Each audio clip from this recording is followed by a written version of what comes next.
નમસ્કાર મિત્રો, study with Pravin YouTube ચેનલમાં આપ સર્વ મિત્રોનું સ્વાગત છે।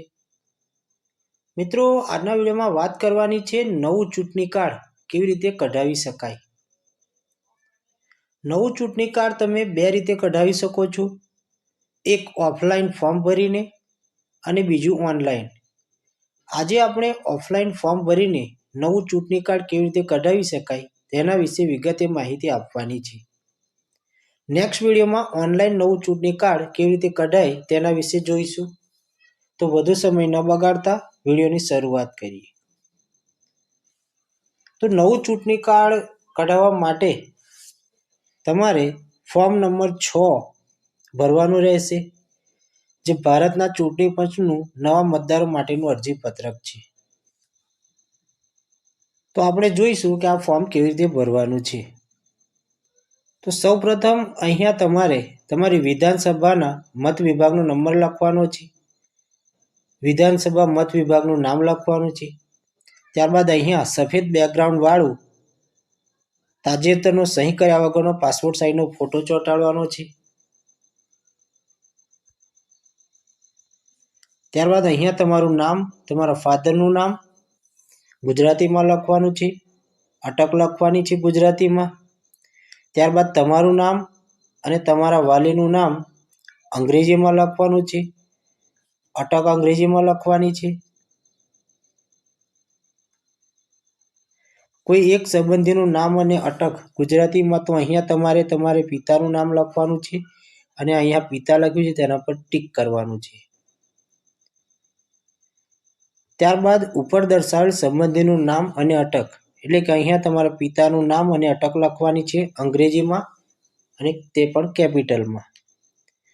ત્યારબાદ અરજદારનો પોતાનો મોબાઈલ નંબર, ઉપર દર્શાવેલ બે મુજબના સંબંધીનો મોબાઈલ નંબર, એટલે કે તમારા પિતાનો મોબાઈલ નંબર હોય તે લખવાનો છે, ઈમેલ આઈડી લખવાનું છે અને તમારા પિતાનું ઈમેલ આઈડી હોય તે લખવાનું છે।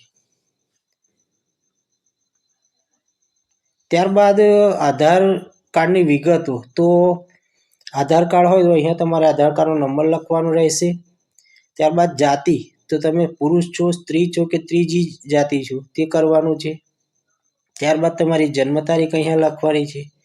હવે અહીંયા તમારી ઉંમરના પુરાવા માટે જન્મ તારીખનો પુરાવો, એટલે કે જન્મ પ્રમાણપત્ર, Aadhaar card, PAN card, driving licence, 10 અને 12નું પ્રમાણપત્ર અથવા ભારતીય પાસપોર્ટ, આટલા ડોક્યુમેન્ટ્સમાંથી કોઈ પણ એક ડોક્યુમેન્ટ્સ જોડવાનું રહેશે। ત્યારબાદ અહીંયા તમારે તમારું પૂરું સરનામું લખવાનું છે, તમારા ઘરનો નંબર લખવાનો છે, શહેરી વિસ્તાર લખવાનો છે, તમારા ગામનું નામ લખવાનું છે, પોસ્ટ ઓફિસનું નામ લખવાનું છે, પિનકોડ લખવાનો છે, તાલુકો લખવાનો છે અને જિલ્લો લખવાનો છે અને રાજ્ય લખવાનું છે। ત્યારબાદ અહીંયા અરજદારના પોતાના નામે અથવા તે જ સરનામા પર મતદાર તરીકે નોંધાયેલ માતા, પિતા, પતિ, પત્ની, પુખ્ત સંતાનમાંથી કોઈ એકના નામનો રહેઠાણનો સ્વપ્રમાણિત પુરાવો, તો પાણી, વીજળી, ગેસનું બિલ, આધાર કાર્ડ, રાષ્ટ્રીય બેંક, શિડ્યુલ બેંક, પોસ્ટ ઓફિસની હાલની પાસબુક, ભારતીય પાસપોર્ટ, મહેસૂલ વિભાગના જમીન માલિકીના હક દર્શાવતા દસ્તાવેજો, રજિસ્ટર્ડ ભાડા કરાર અને રજિસ્ટર્ડ વેચાણ ખત, આટલા ડોક્યુમેન્ટ્સમાંથી કોઈ પણ એક ડોક્યુમેન્ટ્સ જોડવાનું રહેશે। ત્યારબાદ જો તમે કોઈ વિકલાંગતા ધરાવતો હોય, કોઈ બીમારી હોય, તો અહીંયા તમારે તે ટીક કરવાનું છે અને કુટુંબના સભ્યનું નામ, એટલે કે અહીંયા તમારા પિતાનું નામ અને અરજદારનો સંબંધ, એટલે કે પિતા, એવું લખવાનું છે અને તમારા પિતાનો ચૂંટણી કાર્ડનો નંબર અહીંયા લખવાનો છે અને આ એકરારનામું છે તેમાં તમારે તમારા ગામનું નામ, જિલ્લો અને રાજ્ય લખવાનું છે। ત્યારબાદ તમે કેટલા વર્ષથી ત્યાં રહો છો તે લખવાનું, દાખલા તરીકે 20 વર્ષ રહેતા હોય તો 20 વર્ષ અને 2 માસ થયા હોય તો 20 વર્ષ ને 2 માસ એવું લખવાનું રહેશે। ત્યારબાદ અહીંયા તમારે આધાર કાર્ડ કે ગમે તે એક દસ્તાવેજ જોડવાનો રહેશે। અહીંયા તારીખ સ્થળ અને અરજદારની સહી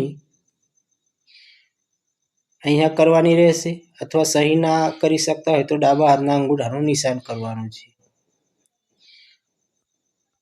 અને ત્યારબાદ આ ફોર્મ ભરાઈ જશે અને આ ફોર્મ ભરીને તમારે તમારા BLO એટલે કે બૂથ લેવલ ઓફિસરને આપવાનું રહેશે. બૂથ લેવલ ઓફિસર આ ફોર્મને લઈ લેશે, તમને આ રીતની એક અરજી મળ્યાની પહોંચ પાવતી આપશે. તો મિત્રો, આ હતી સંપૂર્ણ માહિતી નવું ચૂંટણી કાર્ડ કઢાવવા માટેની. મને આશા છે કે વિડીયો તમને ગમ્યો હશે. જો વિડીયો ગમ્યો હોય તો લાઇક, શેર અને સબસ્ક્રાઈબ જરૂરથી કરજો. નેક્સ્ટ વિડીયોમાં ફરીથી મળીશું. જય હિન્દ, જય ભારત.